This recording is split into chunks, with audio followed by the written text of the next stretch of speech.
Welcome to The Growth Equation. This isn't your typical business podcast. We're keeping it real about the challenges of scaling up. Period. I'm Tristan Wright and I've been there. I've built and scaled my own business. I've sold it. I've learned a ton along the way. Now I'm bringing you the no BS stories of founders who are in the trenches right now, navigating that messy middle. We're talking advertising, marketing, design, creative, branding, the whole 9 yards. Doesn't matter if you're a solopreneur or running a team of 100. Everyone's got a secret sauce, that thing that makes them different, better. We're going to uncover it. So grab a coffee and let's get real. Today we're talking to Rochelle from Savile Row. Rochelle, welcome. Thank you so much for having me. I'm excited to dive into our conversation. So am I. We were talking just before about when you founded your business, and I was like, so was it in Canada, was it in Paris, or was it in Melbourne that you ended up setting up the business? And it's a bit of all of the above. Yeah, it truly is. And that's the funny thing about when you think about business journeys is it's never linear, right? It's always different turns of events that lead to one thing and then the other. And yeah, then you find yourself starting a business on one side of the world and continuing it somewhere else. So I'm originally from Canada, originally from Toronto, and I, about almost a decade ago, or just a little over a decade ago, bought a one-way ticket to Paris, France, and moved to Paris on a whim. And that truly is kind of the starting point of the story, because I feel like I was really at this point in my life and even in my career where I wasn't really sure what was next and what would be happening, taking control of my own destiny, so to speak. And so it was really that decision that sort of catapulted everything else. Leaning into starting my own business. I had always done design on the side as well. So it felt like a natural progression for me. It wasn't like this new business idea that I came up with. I had a background in design. And so for me, it was truly kind of a natural progression of starting a business, getting everything set up. And then I found myself a year later after starting that business in Sydney, Australia, and I never looked back. It's here we are. It started, 9 years ago was my move to Sydney, but I've had the business for 10 years. So it really is kind of one of those things that, one thing led to another and you just kind of keep going. And it's so weird to look back on that journey and be like, wow, that was 10 years ago. Awesome. Now, got to talk about the name. And I'm sure you've had lots of people mention the name. Yeah. So the name, and I love when people can pick up on it, because I feel like then, we've done a good job. So my last name being Savile, we really leaned on the London Bespoke district, Savile Row in London. And the cool thing about that is that the Savile Row district in London is all about bespoke tailoring. So it's very focused on men's clothing. Bespoke kind of solutions. And so it was a fun little play on words for me to be able to tie in my last name with this area that existed in London that kind of had the same values of like custom tailored, that type of thing. And so that's essentially how Savile Row was born, was essentially pulling inspo from Savile Row in London. And always kind of leaning on that European flair as well. Again, having lived in Paris when I started the business and then kind of being in that European flair, I really try and lean on that for some of our own internal inspo. And I think where my natural style, I think, tends to lean into. So I'm glad you caught on to that. Wouldn't be doing my job if I didn't. So and look, at the end of the day, you're a tailor, just not for men's suits or for exactly. You're tailoring a product or a service for different businesses. Absolutely. Yeah. Yeah. So you landed in Australia 10 years ago. You didn't even know you were going to stay here at the time. So I'm assuming you were effectively working as a freelancer then? Yeah, so I came over originally on a working holiday visa, which meant that I could legally work and, stay for a year, which was kind of the time limit on that specific working holiday visa between Canada and Australia. The interesting thing was, because the business was already set up as a Canadian company, it wasn't really that I needed to even quote unquote work in Australia because I was running everything through my Canadian business. I had the Canadian business number, all of that stuff. And I guess this is where it gets tricky and where I definitely did figure this out a few years down the road. But everything was being run through Australia. And then if I needed money, I was sending it over to, or sorry, everything was being run out of Canada. Any money that I would sort of make in that bank account when I needed it in Australia, I would send it over. So there was a little bit of like some international transfer funds happening at that time, which again, looking back on it, it probably wasn't the most straightforward thing to have done. But it wasn't until I met my now husband a few months after living in Australia that we got together. And then got into more of like the partner visa, which has led to, now a citizenship here. So it's an interesting one because it was a little bit unconventional coming over on that working holiday visa, but already having a company set up somewhere else. It was a lot easier for me to effectively freelance in a foreign country because I technically wasn't even really working in Australia. I was running everything through Canada. So it's interesting. And it doesn't work for everyone, obviously, because if you came over here and just looking for part-time work, it'd be a lot harder to navigate that working holiday situation. But for me, again, 9 years ago, things have changed slightly. But for me, I was able to really lean on the company that I had already established in Canada. Yeah, awesome. So today you've got a team of 3, so it's you plus 3 others. So yeah. What was that journey like? Like we talked on the podcast, we talked to people that have got 1 or 2 staff members through to people who've got 40 staff members type thing, and like everyone's got a journey to share. Absolutely. Everyone does have a journey to share. And it's one of those things that I look back now and I could have saved myself so much time and heartache if I really just kind of thought about this strategically a little bit more. When it came to hiring a team and looking back, I would absolutely have done things differently. I think I stagnated my own growth by not leaning into the right hires from the beginning. And you didn't know what the right hire was. Exactly. And I think that's where the benefit of working with a mentor really comes into play, is having someone who's guided other businesses through this before, who has the roadmap to kind of let you in on like, here's traditionally what would happen, or here's where you need the most support, and really taking you through that journey, because you don't know what you don't know. Right. So just being realistic, I didn't word Rochelle up for that at all. That's exactly what I absolutely. Absolutely, he didn't. He'll slip me a $20 PayPal credit later on. No, I'm kidding. It's one of those things that truly, that was the catalyst and a pivotal moment of my business growth. Like 7 years ago, bringing on a mentor who had worked with creative agencies and other creative businesses to really help me with that next step. It was kind of more of a group coaching program. And it really helped set up those foundations. And look, she had some great advice on hiring. It was me who didn't listen. I was like, no, I don't need that person. I think I need this person. And I think for me, looking back now and being so supported by my senior team, I really should have brought on a senior employee from the beginning, not a junior employee, because it was just me, right? Like I found I was doing a lot of extra work bringing on this junior person who I was having to train heavily, who I was having to really review their work. Whereas in hindsight, if I had brought on somebody who I could really delegate things to so that I could have light touch on them, but a higher touch working on the business, I think I would have saved myself a few years of some setbacks along the way. Look, it's going to cost you an extra 20 grand a year, maybe in salary, but that's probably going to save you 5 hours a week. Absolutely, if not more.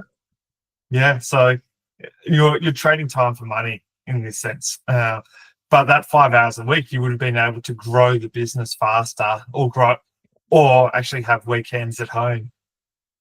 Yeah, exactly. And I think that's one of the biggest things that comes down to really knowing and understanding the operations within your own business and what moves the dial and what's really required. Like at that time, and I mean, we're still a profitable company, but at that time, especially with such low overheads, we were turning over tons of profit in the business, and a lot of what we were doing, and we were very busy. I mean, also our price points have dramatically changed since then, really leaning into where we were at the beginning. But there was so much to be said. Like, I had the money there. I just didn't want to let it go. I didn't really understand, again, that whole return on investment properly to understand, like you were saying, bring in someone senior.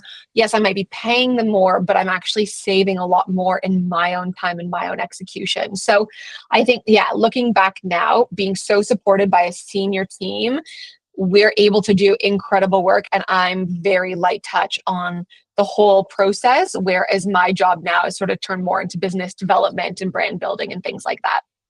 Yeah, awesome. I want to go to the money thing, and why you wouldn't spend money. Have you ever looked back and been like, I didn't spend money because of X, or didn't spend money on a more senior person because I wanted in my bank? Was it your upbringing and you were taught to save money? Have you ever thought about that? Oh, I've been frugal since like the day I could possibly even have a job at the legal age of whatever, 14, 15. Even before then, I was, working at the farmer's market or just doing anything. I had a real entrepreneurial spirit from day one. And so I feel like at any opportunity I could make extra money and save it, I did. And so I feel like there was certainly childhood things that come into play when it comes to like money mindset and scarcity mindset. And that's still something I'm working on to this day. So yes, I think there was an element of that. And I think there was an element of wanting to save it for a rainy day, just in case something happened, just in case the rug got ripped out from under me, and I was found that I don't actually know what I'm doing, and that's the end of my career. It's just funny how we go into this self-sabotage mentality of working so hard towards something, but yet not really truly believing in ourselves that we can do it. And I would say that's probably my biggest setback, is that I really go through these self-doubt periods where I'm like, I just need to believe in myself a little bit. I've come a long way in the last decade, and I feel like that's a testament in itself. And so I need to lean into that for the proof and the trust that this is something that I can do. Totally. And it's also having that self-awareness that you've got now. Like, you may not ever uh remove entirely these limiting beliefs, but having the self-awareness about them is a massive game changer. Absolutely. Absolutely. So, 10 years in business, like that, I say to business owners, let's look at the evidence, let's look at the history. So you're in business for 10 years. The majority of businesses don't last for 3 years. Out of those 10 years, how many years have you been profitable? I would often go to clients and would go through that exercise. I'm like, the history says I've always been profitable. I'm here 10 years. I've beaten the odds. And then we go through that, and they're like, oh yeah, I can actually make these things work. Yeah, exactly. It is cool. The proof's in the pudding, right? When you look at the numbers at the end of the day. And I think one of the biggest things, again, looking back to when I was saying that the business was running out of Canada, and then when I finally moved everything over to Australia, it was that complete shift of financial software. Like, I had no financial literacy back then and what was going on with the business because I didn't have the proper system set up, and everything was on an Excel spreadsheet, and it was not properly documented. And so moving everything over here, it really made so much sense, bringing in the right systems, having Zero for accounting and sending out invoices. There were things slip away again when you're early stage business, where if you're wearing all these hats and you're in charge of invoicing and you're in charge of this, there were invoices and huge invoices that were missed just because they weren't properly being tracked. And we're talking like thousands of dollars. And I remember this one client, she's still one of our clients today. She emailed me once and was like, hey, and this is after her website had been live for honestly like 3 months probably. And she's like, I don't think I ever paid you for the final part of the website. And I was like, oh, okay, I'll send you an invoice. And I thought I had sent it, but I really didn't. And it's because I didn't have these systems in place. And it would have been, yeah, like I said, a few $1,000s. So I'm like, thank you for your honesty, for letting me know. But things slip through the cracks. And so I think it's so important to really have that, again, that financial literacy of what is happening in your business, having everything tracked, because then you can go back and, look at year on year, quarter on quarter, and say, yeah, we did. We're the same, or we've grown, we've been able to grow each year. And that was one thing from the very beginning. And I guess word of mouth with the business is that we truly were almost doubling our revenues every year because the business just kept growing and growing from there. And so it was nice to see that proof. Like you said, the numbers don't lie. And it's nice to look back and see that the growth was and has always been happening. Awesome. Yeah. So 3 years in, you had a business coach, or you're in a group coaching program. What does the business look like today? Have you still got? Do you still have mentors, coaches? How do your systems, processes look like, or how have they developed from then to now? Yeah, like I said from the very beginning, bringing somebody on who can really provide you the roadmap of getting the right thing squared away, I think is truly, truly essential and something I will advocate for time and time again, because your systems evolve, but having them set up properly to really help run the business and take the load off you is so important. And so I had definitely implemented systems, and that truthfully, I think the business coach was like 2017. So it really would have only been like 2 years after I started and once I was here in Sydney. And that just really helped set the foundation on kind of what I needed to work towards, what I needed to have in place to bring on employees, to run things more effectively. And again, a decade in, we have great processes, but they're evolving. They're always evolving. Things are always changing. You're always looking at new ways of optimizing. And that's a big thing for me, is really looking at how are we doing this, but can it be better? Like that's kind of my MO of the last year, is like, this is what we're doing, but how can it be better? So branding has been branding for the last 100 years. Like, there's human beings having conversations, psychology, what makes people tick, how are they going to feel emotions, what is going to work to sell this product, like what's the brand going to look like. It's changing now. Like, it's not, there's AI coming in. What are you seeing in terms of in the branding space? How is it evolving right now? Oh my gosh, it is fascinating how it is evolving right now. And we're leveraging ChatGPT from, content perspectives, especially when we are bringing a brand to life. Obviously, you can't replace ideas and creativity. That's just never going to happen. So I truly don't believe we're going to be running ourselves out of a job, but I think we can really leverage AI to do our job even better. And so what I mean by that is if we're putting together a brand strategy or even initial brand ideas, and we need sample copy to throw on some social media assets or something to really sell in the concept, we can lean into the strategy our team has created, throw that into ChatGPT and be like, give us 10 tagline ideas or different social media posts that we can use. And we're able to use that content in some of our creative output to really, again, sell in the idea. And like I said, it's not going to replace what we did. We're just using it to leverage, different tone of voice and things like that to really establish that brand identity and foundation. You can take things, we've not even delved into the world of AI mockups. It is a wild west out there. It is too much. We don't have the capacity to dive into that, but it is fascinating what you can do now and how you can really teach AI to give you the best out of these mockup tools. So we're slowly dabbling into that, but it is so overwhelming, the amount of technology that is coming out to really help leverage the creative output of brands, and especially in agencies like what we do, and just elevating our work overall.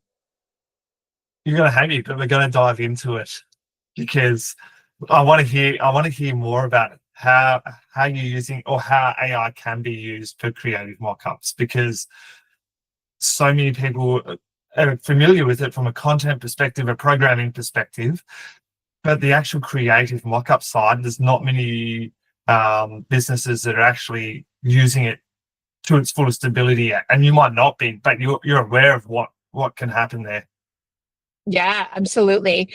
I think it's fascinating because there is just this knowledge gap almost, right? Of being like, that blows my mind. I didn't even realize you can do that. So it's kind of like taking an idea and really expanding on that further in ways you didn't even know were possible. And I think for us, we want to be on that trend where we can kind of understand what is possible and how far we can push AI to our own benefit. So when it does come to those mock-ups, understanding the certain prompts to ask it to get the right results. Because I feel like when I've dabbled with it, I get just the most generic stock looking mock-ups. But then I've seen other people use these different tools and they're saying, oh, that's great. Now make it seem like it came out of, a Condé Nast magazine, and it's truly giving you really great results. So I think honing in on the prompts and really the specifications of what you're looking for is going to be the biggest game changer. And what our team's already exploring is just getting smarter. And I think, to be honest, AI or not, getting clear on the type of questions you want gets you the answers you want, So it's like, like getting clear on that. Repeat that bit, because this is a part that so many people miss about AI or not. Yeah, the AI or not. Oh my gosh, I'm like, what did I just say? Be Getting clear specific. on, yeah, be specific. Getting clear on the exact questions you want or the answers that you're looking for is going to get you that result. Whether, again, this is AI or not, in real life, be super clear and specific with the type of question that you're asking so you get a detailed and specific answer. I think that's really, really important to remember, and especially when it comes to AI, is just get specific. It comes to every part of life. Like, so you're creating a brief. The more details you have, the Absolutely. better the output. Uh, I'm going to go off on a rant for a second. Offshore staff. People expect offshore staff to work extremely well, even though they're on the other side of the world, even though they don't get briefed on what to do, even though they don't have someone to explain the processes to them. If there is depth of knowledge, if there's detail in the brief, if there's specificity, these staff aren't going to fail. They're just as good as you or I. We just need to be specific in what we're asking for and what we expect. Absolutely. I totally agree with that. So, and when people talk to me about AI, I'm like, well, you're not getting the results because you're not being specific with what you want. AI is not the problem. It is the brief that you're putting in. Think about with a senior designer, they understand context. They know what's going on. They've picked up all the different conversations around you. So you can give a very basic brief to them because they've got a lot of learned experience. But if you want a junior designer to create the same quality output, you need to make that brief a whole heap more detailed. You need to cover off every single aspect of what you expect, because they don't have the experience. They don't understand context.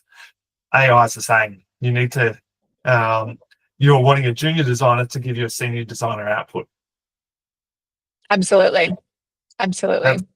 That's my rant done for the day. I love it. It's so relevant. I think, like you said, it's just getting really clear on what you want. But and I know I keep going back to this whole mentor thing, but if you're struggling with kind of where, and because you asked me, which I didn't really get to touch on, is if I'm still working with a mentor. And I think, having someone who you can look up to and who maybe already has the roadmap to the success you might be after, or the growth that you might be after, could really save you a lot of steps along the way. And so, yes, I had that group coaching program from the beginning. As I've gotten, on my business journey, I've looked for more of like a one-on-one support, or someone who's been working in a very similar industry, or an agency that I've looked up to. And they've been the ones mentoring me. And I think why I wanted to circle back to that was because it comes down to having the roadmap of what you might want within your business, having someone help piece that together so that you can get clear on it. And then you can get clear on the questions you need to ask ChatGPT or AI or all that. It really comes down to that clarity and that roadmap, and having someone who's outside of your business, I think, is essential to set you up for that, because we don't have all the answers. We don't. And you can't expect that if you're starting a business, even if you're growing a business, there's going to be knowledge and skill gaps that you need to fill. And sometimes you don't know the best step forward. And so why stress yourself out trying to Google all of this stuff? Have someone who can really show you the way and lead you the way to step, a few steps forward to getting the results that you want. I'll pay you that $5,000 Yeah, after. that one I need for sure. But it's right. Like having someone that's been there, done that. There's a saying: you're the sum of the three people that you're closest to. Whether it's Mhm. podcasts, whether it's family, whether it's friends, you're thinking and breathing and behaving most similar to the people that you spend the most time with, the people that you're learning from. And this is a very similar concept. Absolutely. I think it's so important to have the right people in your corner. I want to go back to a time in business where, let's say, you didn't have a mentor or coach in place at the time, and you came across a challenge or a hurdle. What took me that one of the biggest challenges or hurdles that you've come across, because it's never always smooth sailing.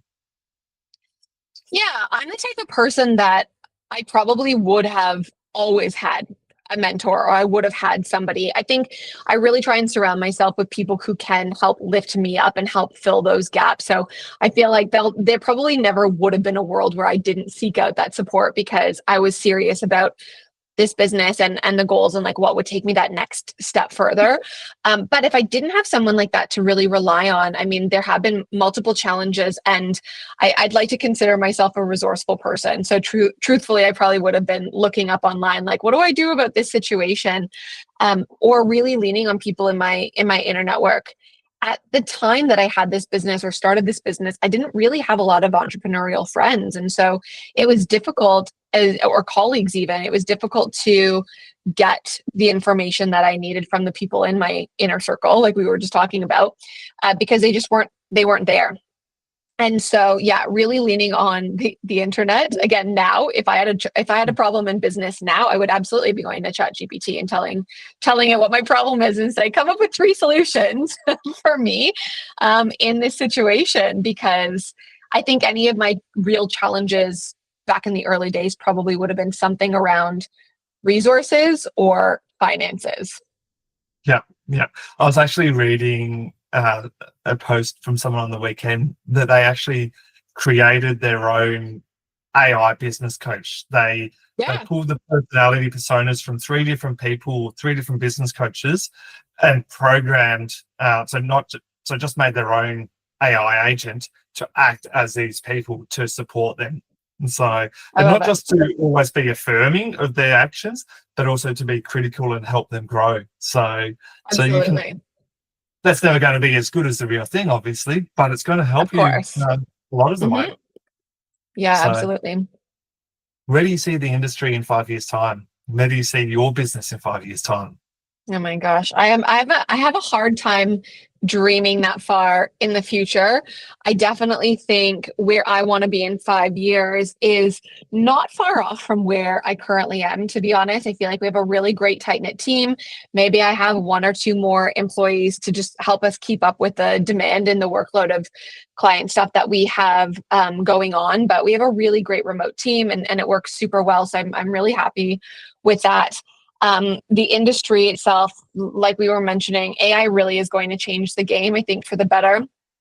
I think the people who fear AI and fear tools like Canva and think that's going to get them out of a job, they probably have some other deep work to uncover there. Yeah. Because I think these tools, just my perspective of them anyways, is at the end of the day, it allows our clients to take control of their business, and that's always been our number one goal, is that we can bring these ideas to life through brands, through websites. Our clients have this vision, we can bring it to life with the tools that we use, and then we can empower them to continue running their business without us. Like, we don't have a ton of recurring clients because we truly are project based. We do a lot of project based work. Yes, clients might come back to us for a rebrand a few years down the road or updates to their website, but we're more focused on empowering them to run their business with the foundations that we've set up. So tools like Canva, tools like setting them up with certain things in ChatGPT benefits the growth of their business. And in turn, we're just staying top of mind for them if something new comes up that we're like, hey, we saw this, it made us think of you. And so we just spend a lot of time also focusing on the relationships we keep within clients, that I feel that will come around for us. So I think, like again, I said, to summarize that is just really leaning on these tools to elevate what you're doing, not being afraid of where they're going to go or if they're going to replace you. Because I don't even think we wouldn't have even known 5 years ago that AI would take over the way that it has. So I can't even begin to fathom, with the tools that we have now, what that's even going to look like in 5 years. I'm like, I need to stay focused on,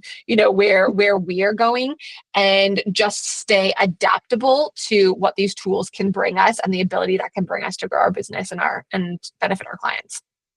Love it. Now, I always finish the episode off with saying, what's one piece of advice you would give to others? Now, I know what that piece of advice is because we've already discussed it about 5 times. So what's your second piece of advice? Believe in yourself. It really comes down to that, because I really do believe that you have the answers to what you are looking for. And I saw someone do this keynote talk, and she was just saying, I truly believe that if you have an idea for something, that you're also given the resources to do it. And I really love that. I think that was a beautiful message. And I think it just kind of goes back hand in hand with that believing in yourself component, because if you really want something and you want something to make you want something to work, believe that you can do it and believe that you have the right tools to make it happen. Awesome. I love it. What's the best way for everyone to connect with you if they want to connect? Yeah, probably on Instagram. My handle's at Rochelle Sable. You can pop that in the show notes, and we can even throw in Sable Rose Instagram or website on there as well. That's where we're at. Excellent. Thank you very much for your time today. Thanks so much for having me. That's a wrap. Thanks for tuning into The Growth Equation. If you've enjoyed the show, hit that subscribe button and leave a review. It helps us big time. Catch you next time. And if you want more, head over to evolvetogrow.com.au for show notes and exclusive content.